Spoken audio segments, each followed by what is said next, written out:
Jesus exerceu o seu ministério, neste período em que Jesus veio à terra para desenvolver a sua missão, havia uma grande controvérsia, um grande debate, uma grande guerra entre os judeus e os samaritanos. Guerra que começou por causa do culto a Deus e termina aqui por causa deste mesmo assunto, desta mesma polêmica, culto a Deus. Na época em que a arca foi retirada do Monte Gerizim e transportada para Siló, os samaritanos ficaram incontentes, ficaram magoados, porque a arca havia sido tirada do seu local considerado sagrado e transportado para Jerusalém. Na época de Sambalate, de José, Sambalate, para proteger o sacerdócio de Manassés, que era irmão do sumo sacerdote Jadua, que presidia o sacerdócio em Jerusalém, teve uma crise, um debate com seu irmão e resolveu mudar-se para Samaria. Sambalate, como era prefeito de Samaria na época de José, construiu um grande templo a fim de que Manassés, com uma cópia do Pentateuco, estabelecesse no monte um culto a Deus. A partir desta época começou a existir esta grande rivalidade, esta rivalidade de adoração entre a igreja de Jerusalém e a igreja de Samaria. Olhe para cá, por gentileza. A igreja de Jerusalém, uma igreja abastada. A igreja de Jerusalém, uma igreja de sacerdotes respeitadíssimos. A igreja de Samaria, muito embora uma igreja recém-estabelecida, era uma igreja que havia conseguido convencer o público local de que o verdadeiro lugar em que Deus era adorado e a adoração funcionava, valia a pena, era em Samaria. A Bíblia Sagrada nos diz que quando Cristo encontra a samaritana, e se você não sabe, a samaritana era uma mulher que estava vivendo uma grande crise, porque o texto diz que ela teve 5 maridos. Alguém diz que ela teve 5 amantes, que ela teve 5 homens, se prostituiu com 5 rapazes, mas não, a mulher samaritana foi casada legalmente com 5 homens, porque Jesus não disse tiveste 5 homens, Jesus disse tiveste 5 maridos. Por quê? Os senhores sabem que naquela época vigorava a famosa lei do levirato. Se uma mulher casasse com seu irmão, com um rapaz, e esse rapaz morresse sem lhe dar filhos, ela era obrigada, segundo a lei, a casar-se com seu irmão. E se aquele irmão morresse sem dar filhos com outro irmão, até que ela perpetuasse a sua descendência. Alguém diz que provavelmente ela foi casada com 5 irmãos da mesma família, e nenhum destes 5 irmãos conseguiram gerar nela filhos, haja vista que ela não era uma mulher estéril. Quando ela percebeu que na família de seus irmãos ninguém conseguia perpetuar a sua descendência, aí o diabo conseguiu vencer o seu emocional, e ela se apaixonou por um camarada que não era seu esposo, e começou a entrar em uma atitude adúltera, relações ilícitas com este rapaz.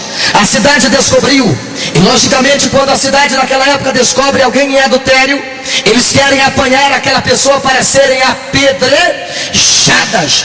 Aquela mulher estava sendo procurada pelos sacerdotes de Samaria.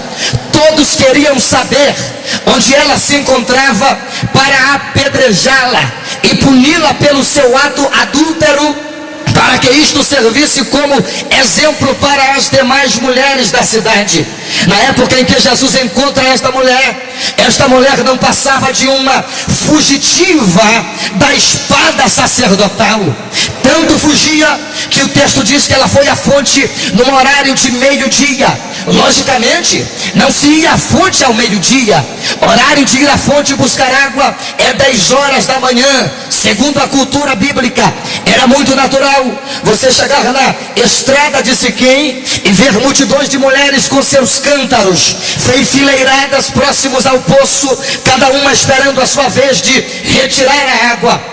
Esta mulher, ela vai no horário de meio-dia, horário em que ninguém está lá, para avisar onde ela está, para dizer ela estar aqui, venha para cá apanhá-la. Ela vai no horário em que não tem ninguém na fonte. Lógico que se alguém pega a água da fonte, isso repetidas vezes, a fonte fica no finalzinho da água, a água fica barrenta, quase não serve para beber naquele exato momento, mas ela preferia, quem está me ouvindo diga amém.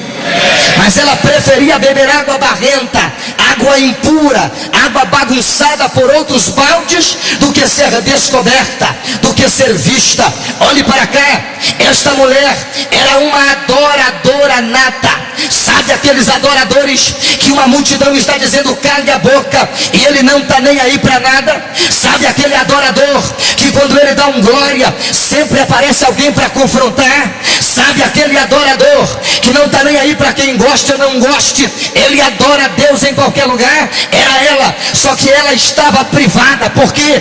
Porque os sacerdotes na época eram estreitamente religiosos. Se ela fugisse para Jerusalém, era uma samaritana, tinha rivalidade lá. Se ela fugisse para o templo de Samaria, ela era apanhada para ser apedrejada, porque o seu adultério explodiu na cidade.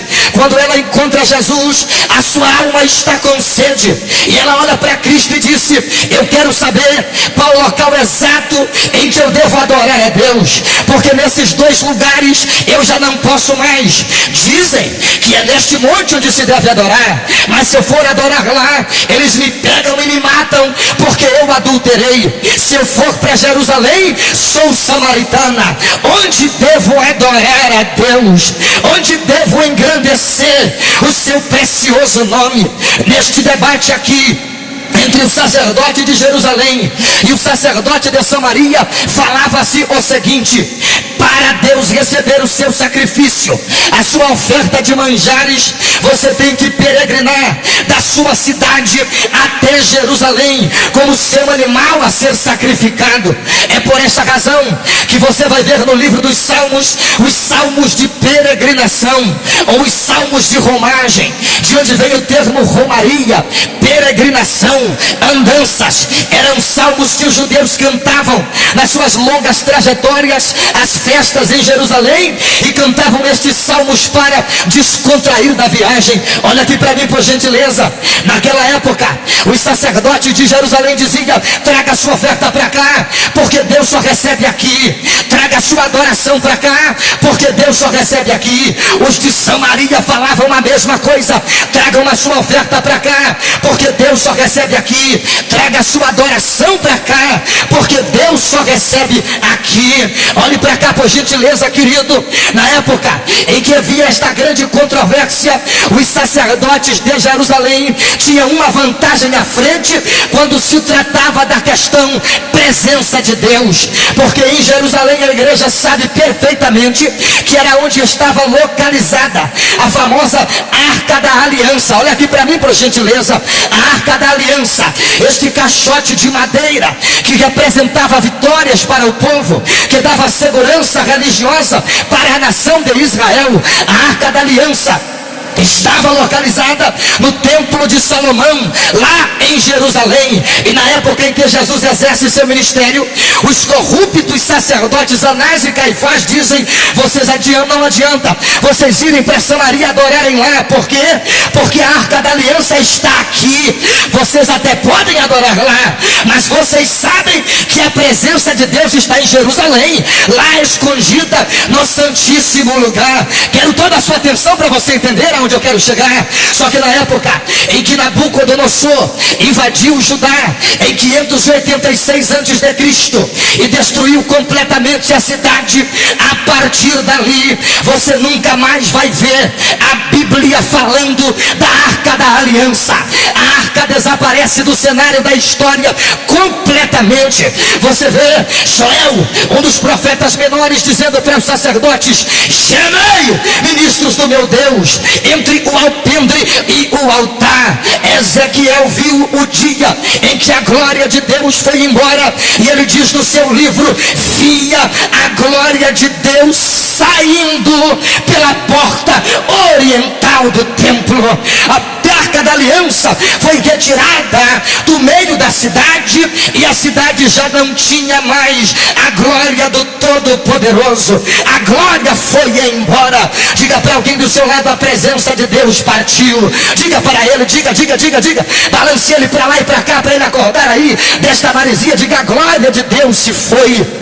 A presença de Deus havia ido embora. Na época de Zorobabel, época da reconstrução do segundo templo, você vai ver a história dizendo que os sacerdotes mandaram os judeus apanharem do rio Jordão uma grande pedra para colocarem naquele lugar que precisava ser mobiliado, mas ninguém conseguia fazer uma outra cópia da Arca da Aliança, e levaram ao Santíssimo Lugar esta grande pedra. E é por isso que existe até hoje aquela canção rabínica, quando os rabinos cantam e dizem: ó presença de Deus que foi embora para sempre e nos deixou uma pedra representando a dureza de nossos corações. Na época em que Jesus exerceu o seu ministério, como era um período helênico, um período de adoração a deuses gregos e romanos, os sacerdotes proibiram, escute por favor